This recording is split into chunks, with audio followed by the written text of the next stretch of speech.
쓰게 되면 우리가 부상을 입기가 쉬워지죠. 그래서 무엇인가를 바꿀 때는 점진적으로, 달리기는 매일 하지 말고 달리기 자세에는 완벽은 사실 있을 수가 없어요.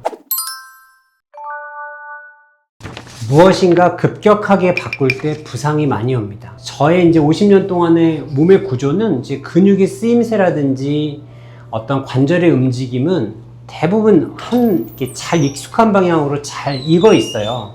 내가 안 쓰던 근육을 한 번에 쓰게 되면 우리가 부상을 입기가 쉬워지죠. 그래서 달리기 부상에서도 가장 중요한 원인 중에 하나가 이제 급격한 변화인데요. 급격하게 무엇인가 한 번에 바꾸는 것은 좋지 않습니다. 미드풋이 좋다고 하여 갑자기 힐착지에서 앞쪽으로 미드나 포풋으로 뛴다거나 힐드랍이 8mm인 신발에서 갑자기 앞이 전후차가 한 0mm 정도 되는 플랩탄 제로드랍 신발을 신다거나 평지에서 뛰던 분이 산에서 뛰는 게 좋다고 하루 종일 산에서만 뛰어다닌다 그러면 부상을 입는 건 자명한 이치입니다. 왜 그런가 하면 우리 몸은 수십 년 동안 자기가 쓰여온 근육이라든지 관절에 고유의 운동 메커니즘이라든지 쉬운 방법이 있습니다. 거기에 익숙해 있는데 그렇지 않고 갑자기 한순간에 뭔가를 바꿔버리면 아무리 좋은 것도 적응을 못하고 탈이 나게 됩니다.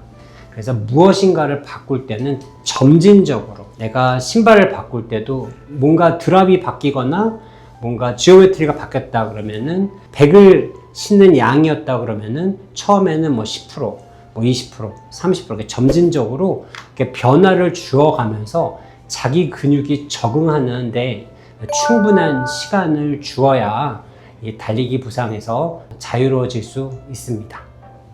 6번째로, 매일 달리기는 가급적으로 피하는 것이 좋습니다. 우리가 달리기가 좋다고, 달리기 좋은 점은 너무 많죠. 하지만 달리기는 충격 운동이거든요. 지면을 떨어질 때 체중의 3배에서 8배까지 충격이 올라가게 됩니다.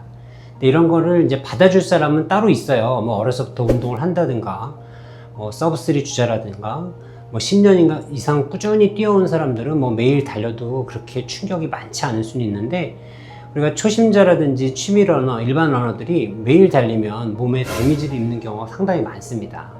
그래서 미국 스포츠의학회에서도 한 주당 한 3.5회 정도 달리는 걸 권하는데요. 우리나라가 이 달리기 열풍이 한참 불었을 때 어떤 어플에서 이제 매일 달리기를 추천하는 어플이 있어서 그 달리기 양을 체크하고 오신 분들이 꽤 많았어요.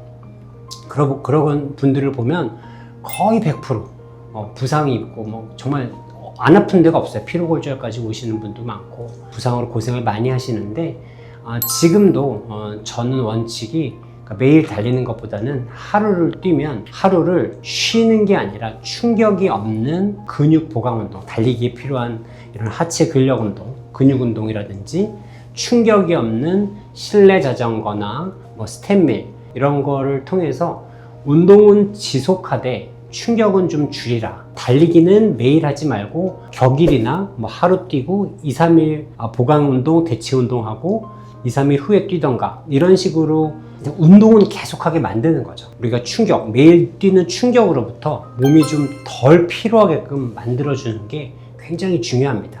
특히 달리기 부상 환자에서도 중요하고, 항상 이 충격으로부터 몸이 충격을 받았는데 계속 뛰는 거, 이런 거는 좋지가 않아요. 내가 그래서 달리기를 만약에 쉬었다 그래서 내가 운동을 안 하는 것이 아니냐.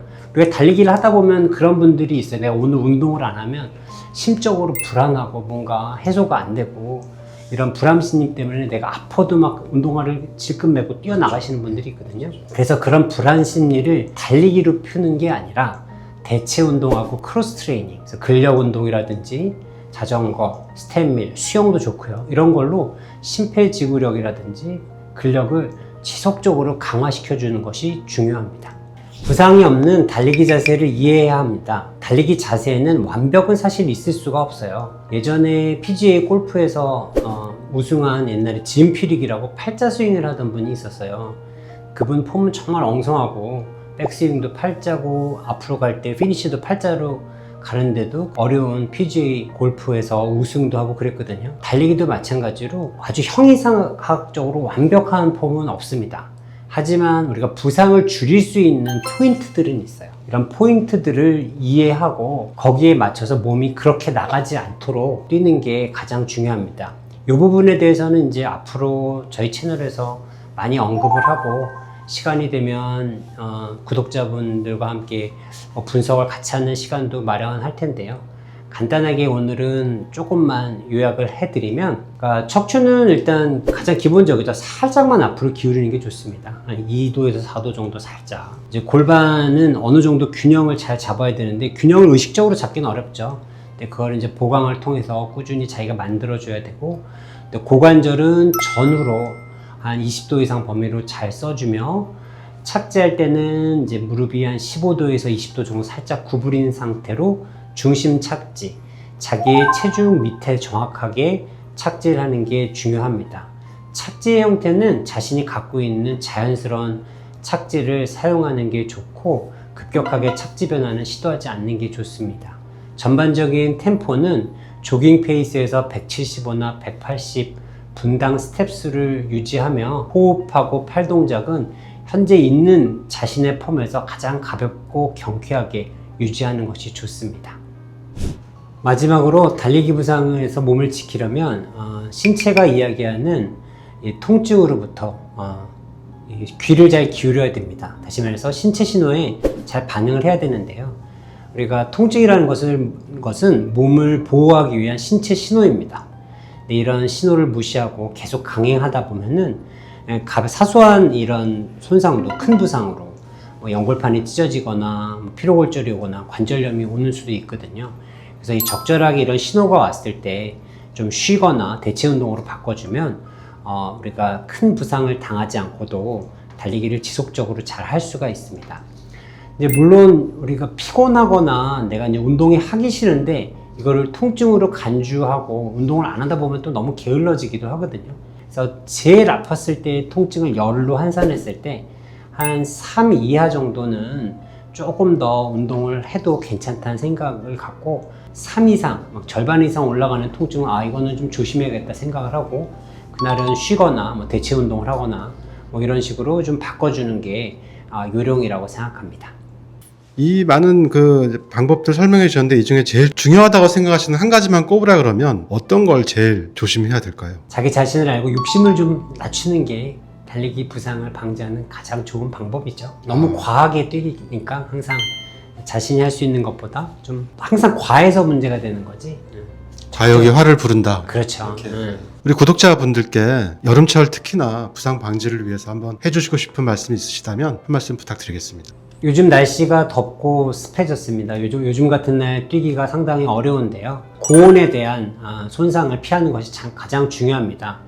그러니까 한낮을 피해서 약간 그늘진 곳으로 뛰도록 하시고요. 수분은 항상 섭취할 수 있는 물을 들고 뛰든가 아니면 편의점 근처에서 갈증이 느낄 때 수분을 꼭 잘 섭취해서 열성 경련이라든지 고열 손상에 주의해서 건강하게 달리시기를 기원하는 바입니다.